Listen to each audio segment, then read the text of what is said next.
W. That. And speaking of alien invasion, since that's the complete premise of the movie, I want to know, in the event of an actual invasion, would you choose to fight or run away? And then also on that, if you were going to fight these aliens, either kick them, beat them up, stick them in a closet, and just beat the crap out of them, would you have a certain type of a weapon that you would choose? Well, are you talking about the Attack the Block aliens? With these ones, yes. Yeah, well, I invented them, so they would be profoundly respectful of me because I could de-invent them. All I'd have to do is de-imagine them, and they'd vanish. Hey, there you go. We're not saying a whole lot about the aliens, but when you see these aliens for the first time, it is such a unique take on it, which I love. And there's a scene where you think you're seeing the aliens in a particular way, and then you find out you're not seeing them in that way. And that is, again, another brilliant thing that you go, wow, I was surprised at a movie that's been done so many times. It's just, that kind of level of what you guys brought to the film, the acting and the creation of the creatures, and like you said, using CGI to de-accentuate as opposed to just, transformer us to death. That's what's so wonderful about the movie. And I don't mean to pick on Transformers. John's a big Transformers fan. Let's just keep But the thing is sometimes these special effects, take away from what should really just be a side thing, and the performance and the story should be the main thing. Yeah. Now, we're going to have Nick Frost on next week, and we're going to ask him plenty of questions, but I was curious, if you had a chance, what question would you ask him? There's no question I couldn't ask Nick Frost. I've known him for a good 10 years, and my questioning has got pretty deep and pretty unbroadcastable. So so I'm just going to let that one slide. That's fair. Okay. John, would you have anything that you would ask him? Ask Mr. Nick Frost? If you got to interview Nick Frost, what would you ask him? I don't know. These guys had a good chance because he's in the movie, of course. He's in Attack the Block, and these guys had a great chance to talk to him. He gave you acting advice and stuff, didn't he, John? Yeah, he gave us loads of advice. What did he tell you? He said, don't be afraid to ask a question. If you need to ask something, if you don't understand, ask, have fun, eat well, and enjoy your life. How was that working for somebody like Nick with him? Because you're a relatively new actor, and he, of course, has done so many great things. Was it intimidating? I mean, you go in there and do you wonder, like, God, it's one thing to try to perform for the director and everybody, but then you got somebody who's done that, and you go, did it make it a little difficult? I wonder if I almost think it would be hard not to be a little intimidated. Oh, no, I'm a badass, man. Come on, man. That's great. No, Nick was amazing. I always call him like Mr. Frost. He's just like your person, like your personal Santa Claus that just stays all throughout the year. That's what Nick is. He's just an amazing guy. I love that. We're definitely going to play that for Nick. Your personal Santa Claus. Cool. I love that. Love Nick. That's fantastic. And so now, if you were in an alien invasion, any kind of alien invasion, weapon of choice? Well, I enjoy the playing around with fireworks. I mean, obviously it's very bad in real life, but in the world of movies, shooting a big rocket at an alien is got to be the definition of fun.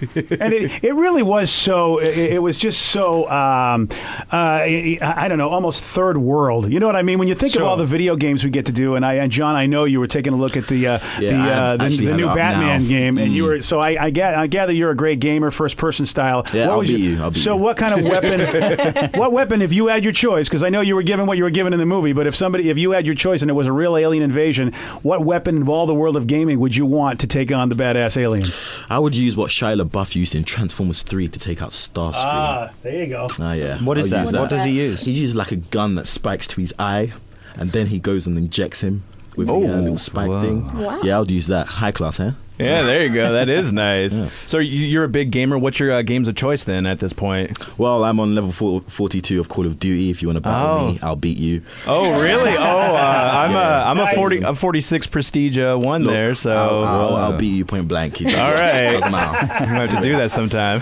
Let's do it, man. On Geek Nation, we do this little thing called My 3. So what would you say your My 3 favorite video games are of all time? Not just the ones you're playing now, all time. Can I go? Yeah, yes. I like the original Prince of Persia.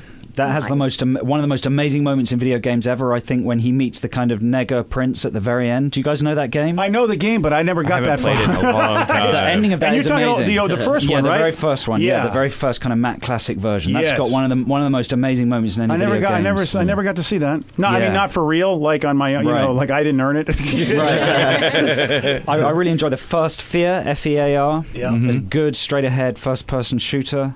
What else, John? You go. You name one. The Tekken games. I prefer the second Tekken. I always use the panda.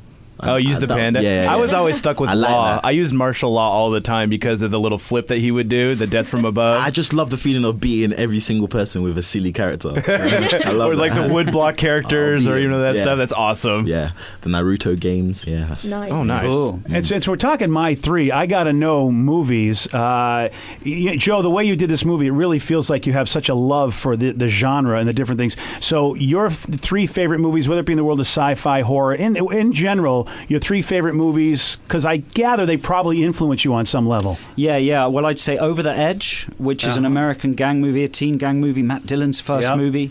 I love that movie. I'd say, in terms of Attack the Block, Assault on Precinct 13, big influence. And then I'd have to say E.T. Which, there is a scene that's so E.T.-ish but gone wrong. Yeah. And it's relatively early in the movie. And that's that's another, you just love when somebody pays homage because you've mentioned it and we've sort of hinted at it. But like you said, it's not a Reese's Pieces moment, but it does sort of make you go, well, what would happen if Steven Spielberg, what happens if he was just a sick puppy? What if he had a really bad childhood and decided to make the movie? Now, how about you, John? Your three favorite movies? Well, The Warriors. Love The Warriors. Oh, yeah. Come out and play. Well, in terms of Attack the Block, the first Alien and The Goonies. Yes. Well, you're talking about Alien, and it's the creatures again that gave me the same kind of fear. It's you don't, and I don't want to give anything away, but you don't see a whole lot of them in terms of, like, when they're coming at you, you just don't know what to expect. And I think that was the beauty of it. And again, like, it's a horror movie with comedic elements and kind of flip-flopping back and forth. But there's times where it's like, should I be afraid? It's like, yes, I'm terrified right now. And then you come in and you swoop in with some just great funny lines, some awesome funny moments. And there's still, and I'm a gore fan. I like gory stuff, and you guys still make it really good. Poor Vicky was squeaming and screaming. I'm sorry. I'm not a gore fan, but I absolutely loved this movie. I walked away blown away. And the thing I really like is that you have your comedy, you have your horror, but you also have a moral to it that I really enjoyed. I don't want to give away too much, but I think it's something that everyone should see because it's a big. Excuse me. It will teach. Okay, I'm done. Sorry. It has that much of a I know exactly what you're saying. She's speechless. Yes, I'm sorry. And Joe, how do you make and I don't even know if this was something you had to tackle because you remember reading. I'm a big Doctor Who fan, so you remember reading about how people would hide behind the couch at seeing the Daleks, and of course now it's so hard to scare people on the level where people were so scared in England back then, and yet. This movie feels like this is as scared as you could scare people today. We're so desensitized. We've seen so much that I feel like this is probably how scared people would get today. Like there's a moment in the movie where people are being told, hey, there's some stuff going down, and people are laughing at the characters telling them that. Yeah. And then all of a sudden they go, oh, I guess there's some stuff going. I think that's really how it would go down. People just would, oh, what are you talking about? And that's how do you achieve that? And was that a big challenge to go, how can we make this a scary movie that would really be a real scary movie for today? Well, we did loads of research. Even though it's a crazy fantasy movie, I went out into the neighborhood. I spoke to loads of local kids. I talked them through the story, and I listened to everything they said. And a lot of what they said, I put in the film. So a lot of the reactions, a lot of the dialogue in the film are genuine responses from young people to the story. Plus, we're doing something in the movie where at the beginning you kind of feel you maybe should be more scared of the kids in the film than actually of the monsters. Then we bring something that's scarier than the kids, and we start to flip around your allegiances kind of thing. So it's more than just the creatures that are potentially scary, and for me that's a good energy to play with. Well, that was the ambition anyway. Yeah, I love that. The fear switching was amazing.